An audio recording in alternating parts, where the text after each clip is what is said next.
Detective, you have spent more time making us sit and wait for you than anything else. Madame Van den Bosch, if you think I have spent my time focused on anything besides uncovering the Major's killer, you are sorely mistaken. I'm sure you will be eager to share your findings with us then. All in good time, Madame. Firstly, to understand the truth of what has occurred this weekend, one must know the timeline of events that not only preceded the Major's death, but succeeded. We are all well aware of what happened before, Detective. You can save your breath. You are only aware of what the guilty parties wanted you to believe, but now I shall apprise you to the true events. The reason for us all being here, you know. The altercation between Monsieur Demire and the Major, you know. The body of Monsieur Hagen was found while we were all sat enjoying a most delicious meal. That you also know. But what was kept from us all was that his body lay on the study floor for far longer than was thought. It was that servant. She found him. S'il te plaît, monsieur. It was indeed young Inga that found the Major's body lying lifeless in the study. So it was her. Monsieur, I will not allow for any further interruptions. I return to the Major's body. If we are to believe the scene that we were presented with, the Major must have been killed during the first course of our meal, a meal that none of you left, even for a moment. Speaking in the evening, you all confirmed one another's alibis, and although there was doubt in the validity of some, I confirmed that they were indeed all true. What I could not understand was how a man came to be found dead, and every guest accounted for at the time of death. That is until I questioned the latter. Monsieur Beckers, I shall now allow you to speak. You saw the Major smoking a cigar in the snow. Is that true? It is. False. You saw what you were meant to see.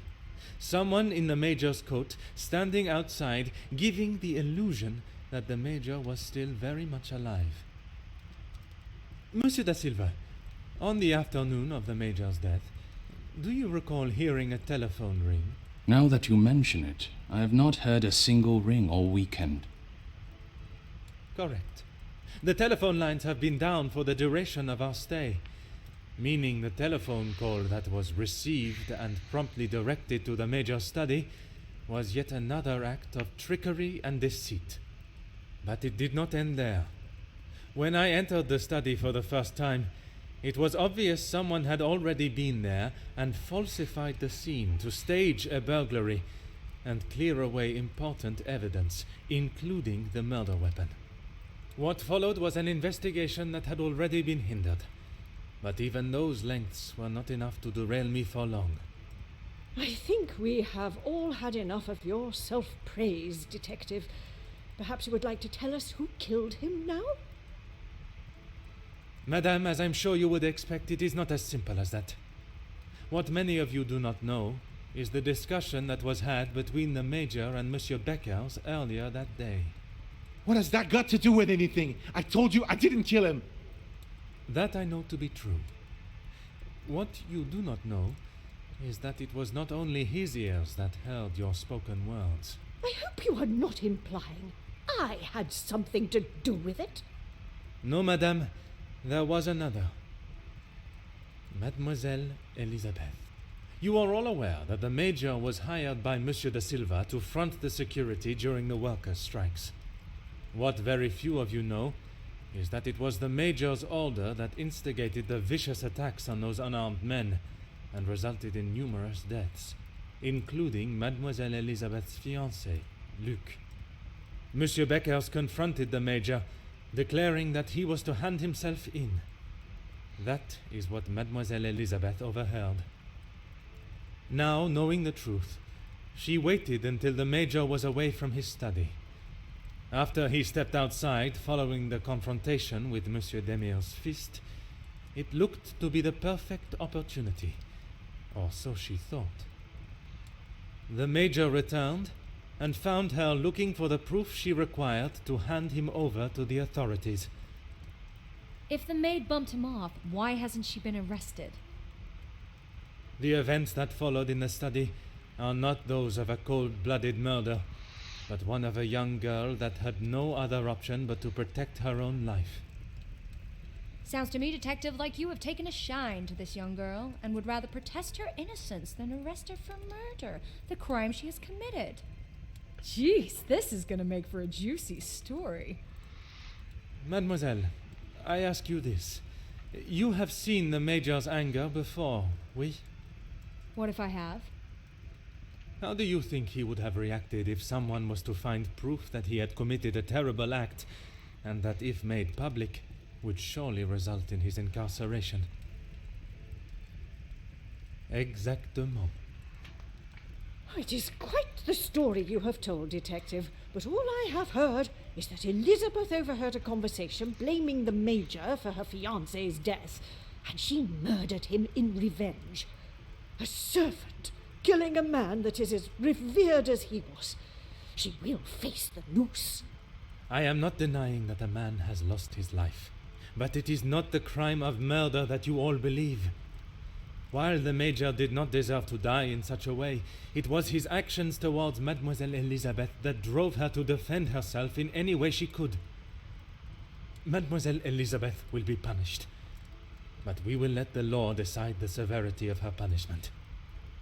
She has played you like a fiddle, Detective, acting the innocent victim. She will be arrested and hanged for her crime, like every other cold-blooded killer. Here. Give her what she deserves. The girl has got to pay for what she's done. I could not have been clearer with that, with what occurred in the Major study. That all have forgotten their own perceptions of the Major, the terrible crimes he has committed, and what has done to them all in one way or another. I cannot allow for Mademoiselle Elizabeth's sentence to be negatively influenced by those in the house. I must help them to see how their past actions have led to these unfortunate circumstances and losses of life. Perhaps I should remind them all of their participation in not only the workers' strike but the resulting riots. Those of you that are calling for the hanging of Mademoiselle Elizabeth, have you forgotten the roles you played? Your actions have been far from innocent. Look, Detective, I see where you are going with this, but it's not going to work. So maybe the strikes were down to De Silva and Becker's. But don't try and drag me into their mistakes. Mademoiselle Conrad, if you are so confident of your innocence, perhaps we should begin with you. Convincing Mademoiselle Conrad to admit to her involvement will be no easy feat. She is a strong, had deflected questions in the past. Perhaps a more aggressive approach is in order. Then in that case, accusing. You would do almost anything for a headline. You don't need to imply it's only me that does. Ask any of my journalists, they'll say the same. Even if in the process people are hurt? Bam! You knew the situation surrounding the strikes, and only sought to swell the anger in people and create further chaos. Mademoiselle, you so often have something to say. Now is not the time for silence. You really are delusional. Maybe you should just keep your theories and claims to yourself. Well, I'm going to be forceful in this. You use others for your own agenda, not considering the repercussions. You obviously have no idea what goes on in my world. I would say stick to honest police work, but it seems that it's not in your field either. Alright, well, let me see here.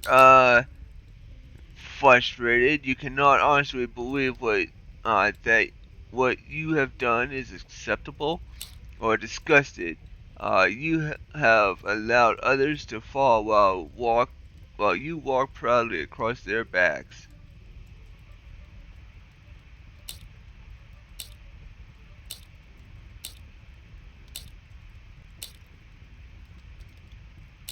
Look, it's...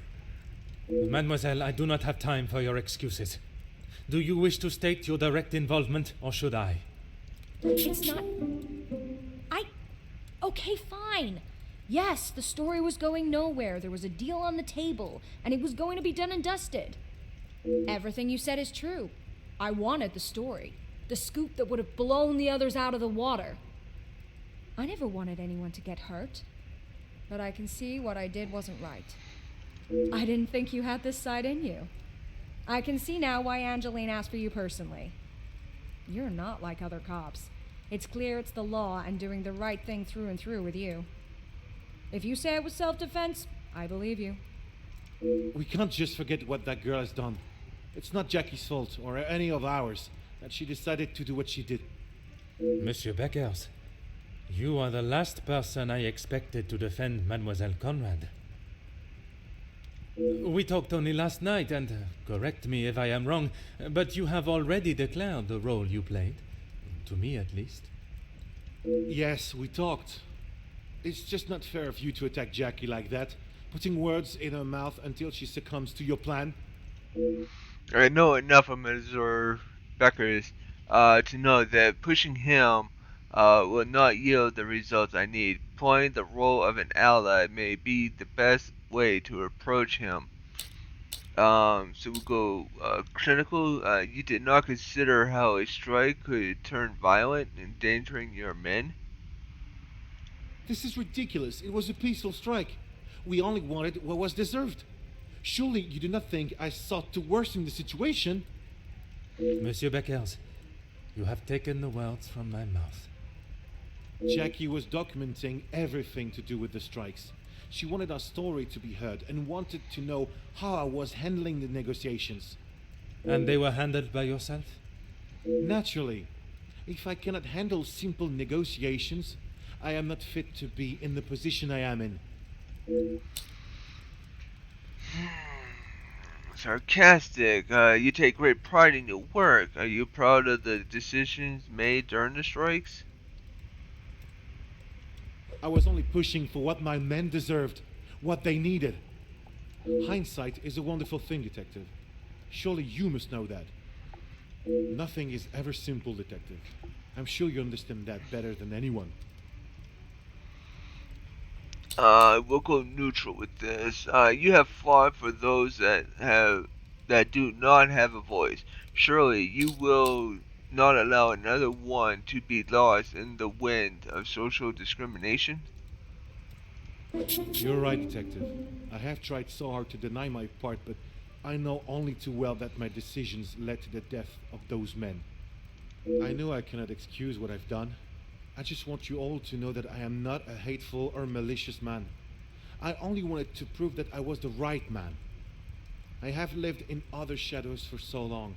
I thought I would be able to finally step into the light and be the one that everyone remembered, not forgot. Monsieur da Silva offered me a deal and I turned it down. I thought I was doing right by the workers. But it was only myself I was thinking about. What more proof do you need? He said it himself. I made a generous offer to reach a resolution, and he turned his nose up at it. It was not that simple, though. An offer was made, but Monsieur Beckers and the workers would never have been forced into that position had their working conditions been satisfactory to begin with. This is outrageous! Do you plan on blaming everyone for doing their jobs?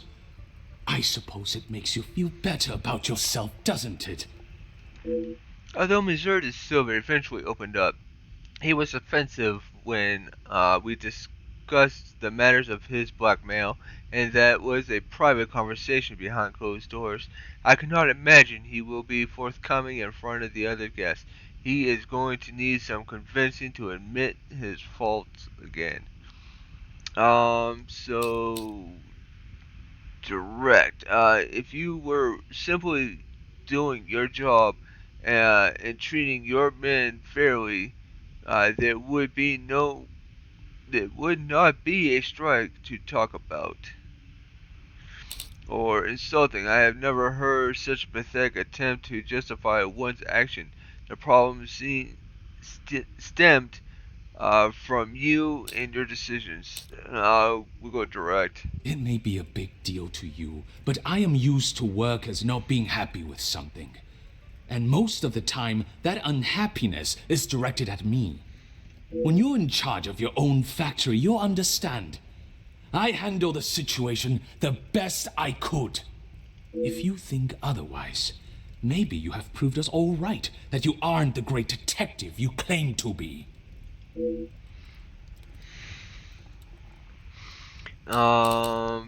Proud. Anything I claim to be is supported by facts and truth. Threatening. The desire to hide one's secrets is a powerful force. I wonder how easily yours is broken. Straightforward. You were willing to pay an anonymous blackmailer that accused you of the same.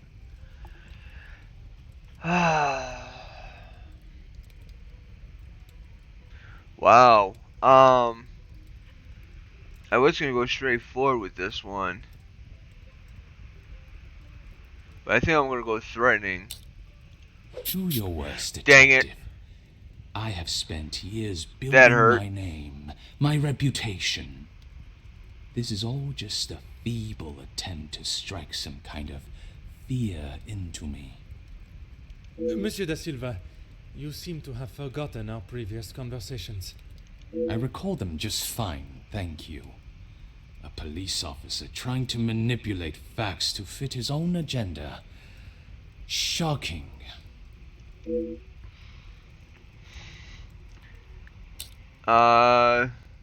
gonna go with assertive in this one. I'm not gonna go forceful this time.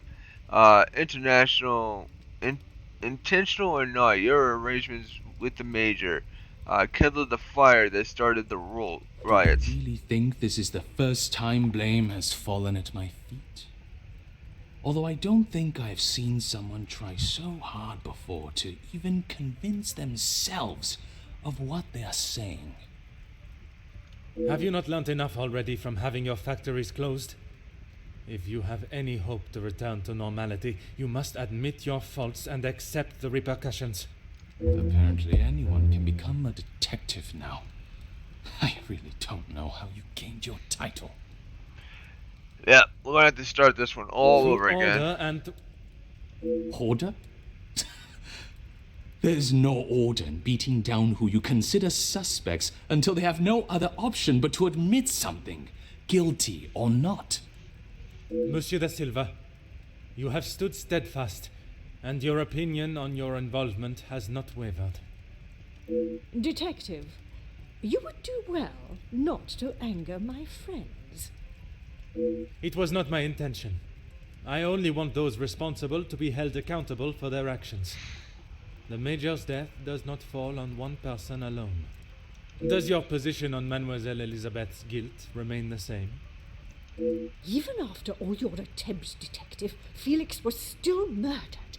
Self-defense or not, she chose to hide what she had done because she knew what she had done was wrong. And she will be punished for it. It was not choice to hide anything, madame. If in her position, I ask, what would you have done? The Major has already furiously thrown an object at you, barely missing your head, and now has hold of your arm. I wouldn't have driven a knife into him, that I can tell you for sure. She is no fool. She intended to kill, not to defend. Madame Van der Bosch will be a much greater challenge, but my method of approach has worked with her before. If I am to sway her into seeing what Mademoiselle Elizabeth had no other option, I must persuade her that it is the Major's action that drove her to do what she did. Suggestive. You were the closest to the Major. His violent temper cannot come as a surprise. Forthright. Speaking with the guests this weekend, it is not the first time the Major has shown his threatening nature. You know what? I'm going to come forthright. He was a passionate man. Sometimes conversations and arguments turned heated, yes. So, even you confirm he had a history of aggression. You're right. The Major was dishonorably dismissed from the British military. Are you aware of why? Astonishing. He played the role of a caring friend very well, but that is all it was, a performance. Let's go direct again. I'm sure Dang that is it. none of my business. Likewise, it is none of yours. The Major shot and killed a number of unarmed prisoners as they were bound and terrified, posing no threat. His actions are unforgivable and should not be defended by anyone. You judge him so harshly, but I return the question. What would you have done in his position? He had made mistakes. I will not deny that. In those moments when a decision had to be made, it fell to him, and he did what he saw fit.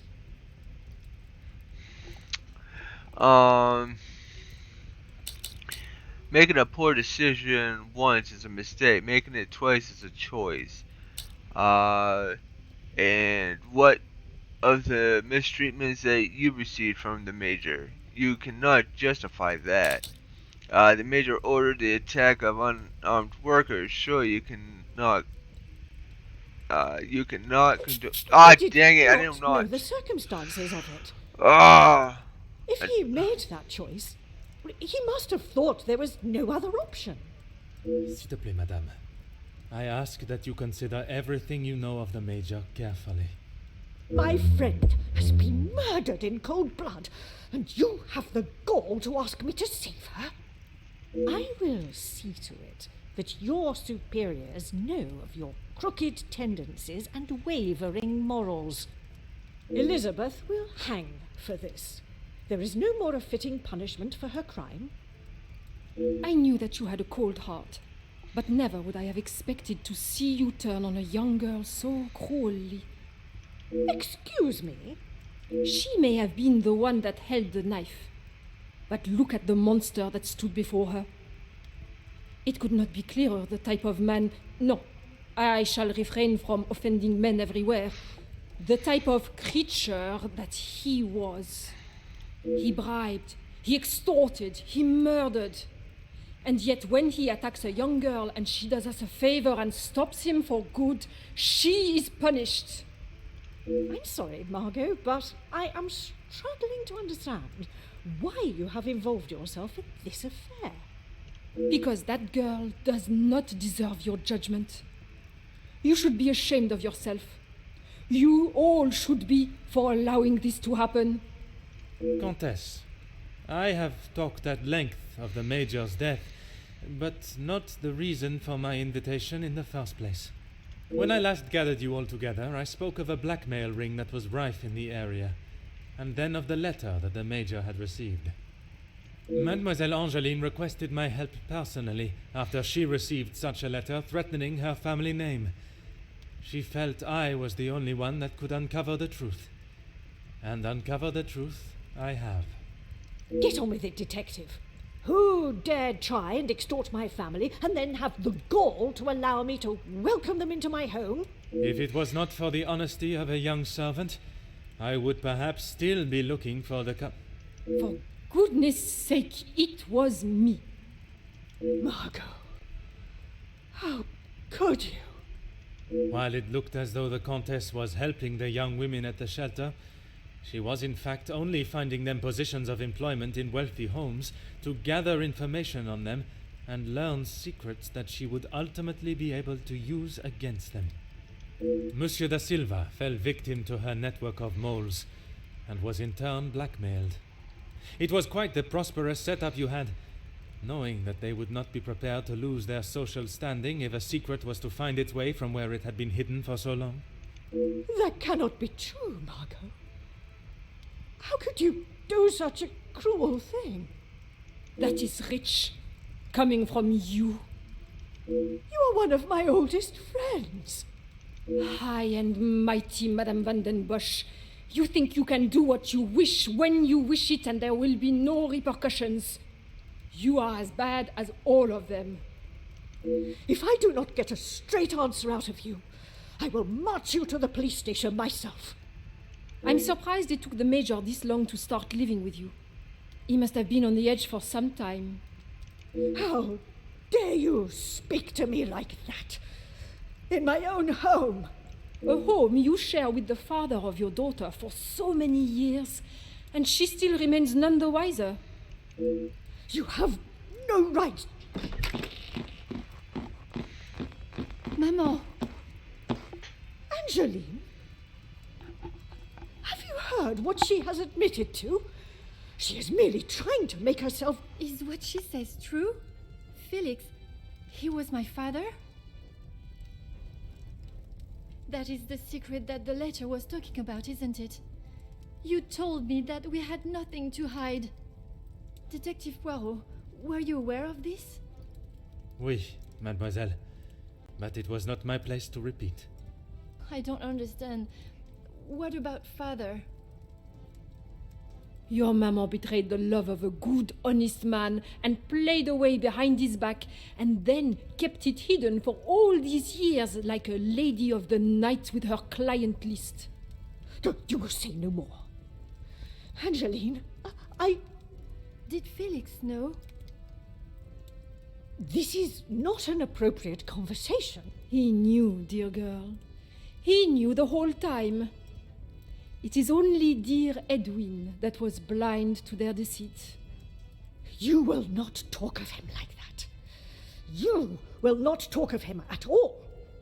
If I don't, who will?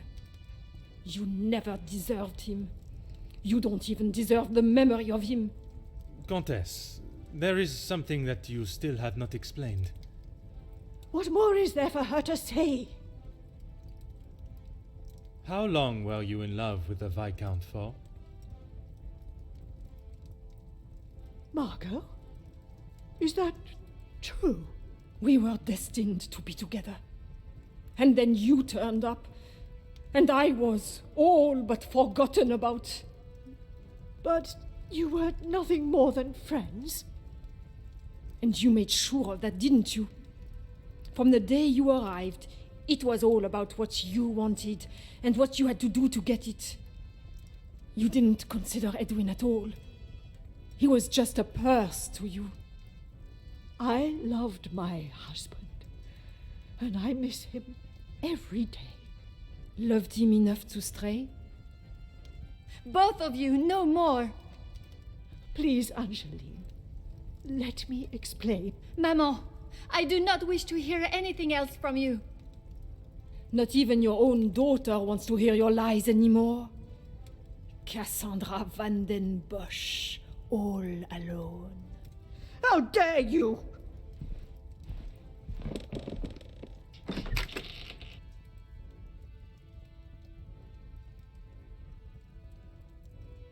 While I feel a sense of satisfaction and pride in solving both cases, there is still a part of me that is reluctant to revel in triumph.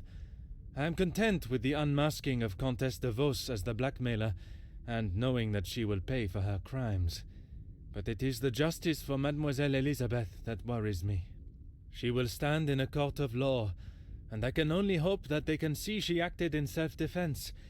I must trust that our legal system and justice will prevail, and a fair sentencing will be given. In protecting her own life, she took the life of another. Perhaps the guilt she must live with is a greater punishment than any sentence she can receive.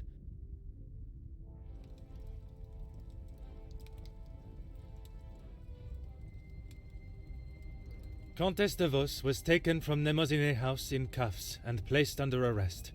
Although she initially tried to plead her innocence, Inge, along with a number of other girls that the Comtesse had found employment for, came forward and made full statements. She was charged with 5 counts of blackmail and extortion and sent to a house of corrections, where she will have a new life to become accustomed to.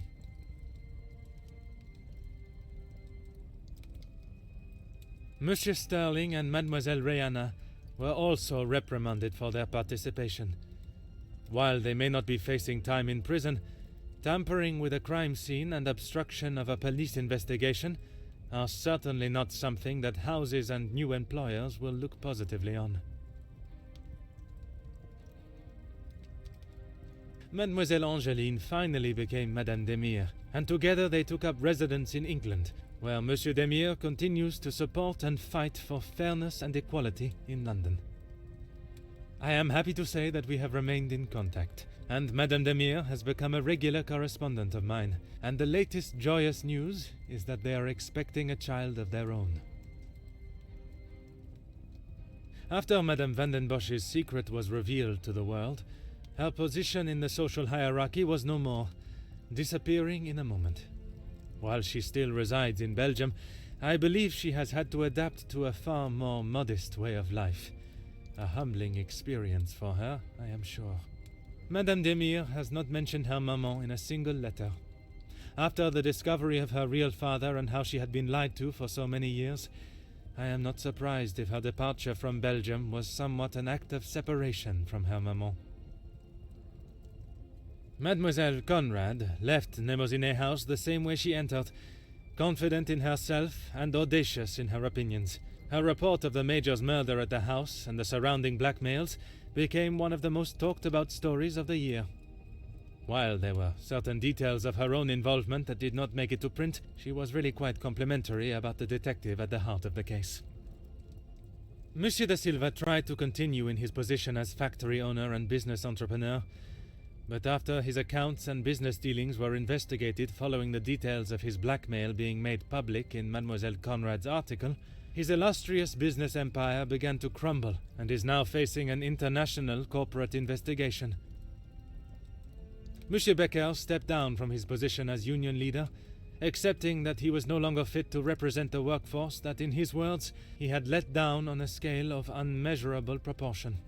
Although he is no longer the voice of the workers, he continues to support them from behind the scenes. Monsieur Zachariah and his brother made amends, and returning to his family home, and after sobering up, he was able to find the help that he required. I understand that he is now helping fellow soldiers with similar conditions. And Mademoiselle Elizabeth. She stood before a court and was found guilty of second-degree murder. She was sentenced to time in a female correctional house on the outskirts of the city. Alone in a foreign country with no friends or family for support, it will certainly be a hard life for her there. Her mental and physical strength will surely be tested to their limits, but she could not go unpunished. Without repercussions, we would become a society of animals.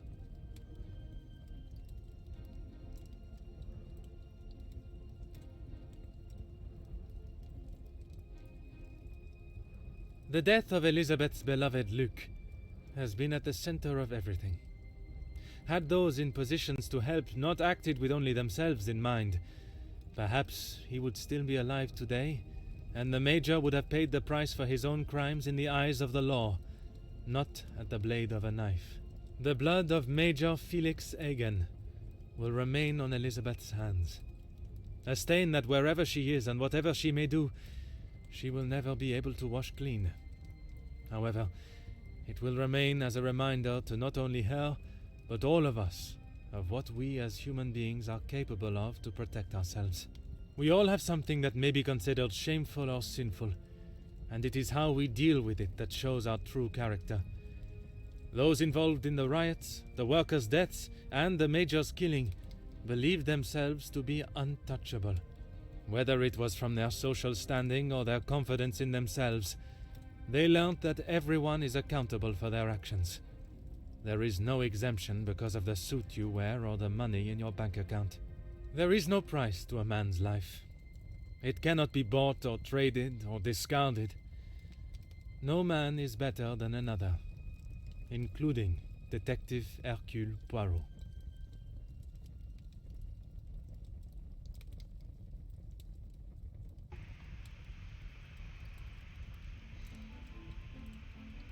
Well, that is that.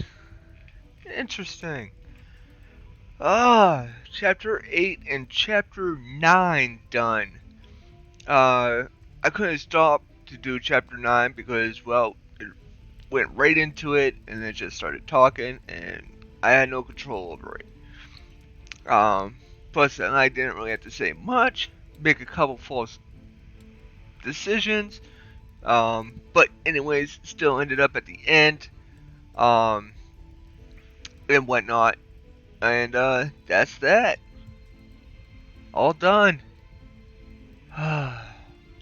So now we know what has happened. Well, anyways, I hope you all enjoyed this video. These videos and this whole detective life of Hercule Poirot. And I had fun going through it. And everything. So, anyways, I hope you guys enjoyed.